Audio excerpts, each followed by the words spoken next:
इसमें कुछ नहीं है, केवल एक प्रचारात्मक कदम है राज्य सरकार का। इसने इतना फायदा जरूर हुआ कि भाजपा के अंदर माननीय मुख्यमंत्री जी का कद बढ़ गया, क्योंकि राष्ट्रीय स्तर पर उससे एक उछाल मिला उनको। भाजपा को भी अपने वोटर को ये बताना था कि हम सत्ता में आए 10 साल हो गए तो हमने यूनिफॉर्म सिविल कोड क्यों नहीं लागू किया। तो उसके लिए धामी जी आगे आए, उन्होंने एक झुंझुना मनवा दिया और इसके बल पर जो है राष्ट्रीय स्तर पर भाजपा ये कहने की स्थिति में आ गई, देखो हम यूसीसी भी कर रहे हैं। तो ये कुछ नहीं है, एक राजनीतिक प्रोपेगेंडा के लिए उठाया गया कदम है। इससे उत्तराखंड को कुछ भी हासिल नहीं होने जा रहा है और सही माने में यूसीसी है ही नहीं। इसमें बहुत सारे लोग, बहुत सारे वर्ग बाहर हैं। ये किस माने में यूसीसी है, मगर हाँ प्रचार के लिए है। 9 नवंबर से पहले सरकार इसको लागू भी कर सकती है उत्तराखंड में, स्थापना दिवस से पहले। कभी करे, हम तो कह रहे हैं अभी लागू करो, कुछ है ही नहीं उसमें।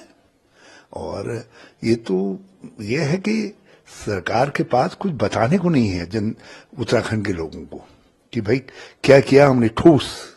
अभी देखो ये गड्ढा मामले में जो है जगह जगह से आ रहे हैं गड्ढे गड्ढे गड्ढे गड्ढे गड्ढे गड्ढे करके।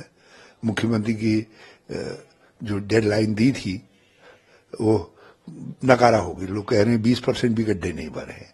तो ये इस तरीके की गवर्नेंस है। कानून व्यवस्था की स्थिति अलग गिरी हुई है। महिलाओं के ऊपर अत्याचार निरंतर बढ़ रहे हैं, निरंतर बढ़ रहे हैं।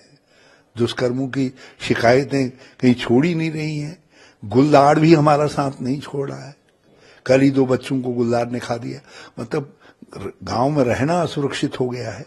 पलायन निरंतर बढ़ रहा है। जो सबसे बड़ी चुनौती उत्तराखंड के सामने है कि पलायन को कैसे रोका जाए, क्योंकि एक असंतुलित विकास हो रहा है। तो असंतुलित स्थिति जो राज्य के अंदर पैदा हो रही है, उस असंतुलित को कैसे समाप्त किया जाए। अब जब राज्य के सम्मुख अभी आएगा जिस समय परिसीमन और सब चीजें होंगी, तो उससे राज्य जिस उद्देश्य से बनाया गया वो उद्देश्य ही समाप्त हो जाएगा। तो ये सारी चीजें हैं, इनको एड्रेस करने, इन मुद्दों पर तो मुख्यमंत्री जी का और सरकार का कोई ध्यान नहीं है। UCC UCC UCC.